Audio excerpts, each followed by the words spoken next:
आधी 6 खासदार फोडले, नंतर सचिन अहिरांच्या रूपाने ठाकरेंना धक्का दिला. आता शिंदे सेनेची नजर ठाकरेंच्या विधानसभेतील आमदारांवर आहे. एकीकडे खासदार आमदार फुटतायत, पण भविष्यात महायुतीसाठी पेच तयार होतोय का, हा प्रश्न चर्चेत आहे.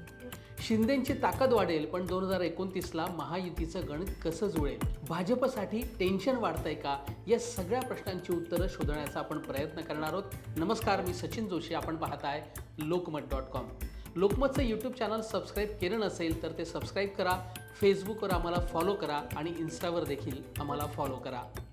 2024च्या विधानसभा निवडणुकांमध्ये घवघवीत यश मिळाल्यानंतर महायुतीची गाडी वेगात सुरू झाली. भाजप मोठा भाऊ तर शिंदेसेना आणि अजितदादांची राष्ट्रवादी छोटे भाऊ असा अलिखित समझोता होऊन सरकार व्यवस्थित चाललंय.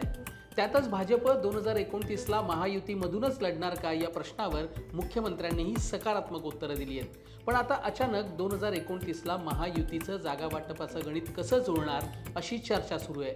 ही चर्चा का होते, याचं कारण शोधायचं तर आपल्याला 2024मध्ये झालेल्या लोकसभा आणि विधानसभा निवडणुकांच्या जागा वाटपाचा विचार करावा लागणार आहे, कारण हेच महत्त्वाचं ठरू शकतं. सगळ्यात आधी पाहूया महायुतीचं लोकसभेतलं जागा वाटप कसं होतं आणि निकाल काय लागला होता. भाजपने 28 जागा लढवल्या आणि त्यापैकी 9 जागा जिंकता आल्या. त्यानंतर शिंदे सेनेने यावेळी 15 जागा लढवल्या होत्या आणि त्यातल्या 7 जागा शिंदे सेनेला जिंकता आल्या होत्या. अजित पवारांच्या राष्ट्रवादीला 5 जागा मिळाल्या, पण त्यांना एकच जागा जिंकता आली.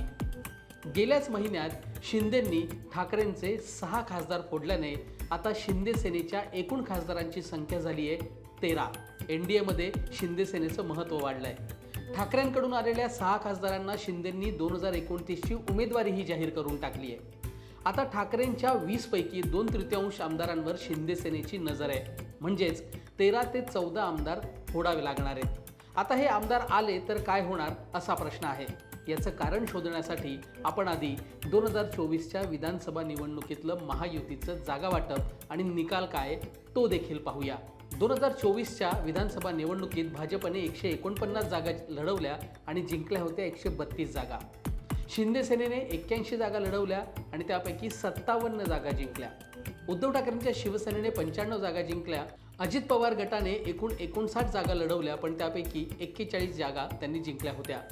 म्हणजेच शिंदे सेनेचे 57 आमदार आणि ठाकरेंचे 13 किंवा 14 आमदार त्यांनी फोडले, तर शिंदे सेनेच्या आमदारांची संख्या 70च्या जवळपास जाईल. याचा अर्थ महायुतीच्या 2029मधील जागा वाटपात शिंदे सेना 13 विद्यमान खासदार आणि जवळपास 70 विद्यमान आमदार यांच्यासह जागा वाढवून मागू शकते. मग भाजप आपल्या जागा कमी करून शिंदे सेनेला जागा वाढवून देणार की अजितदादांच्या राष्ट्रवादीच्या जागा कमी करणार, असे अनेक प्रश्न आता चर्चेत आहेत.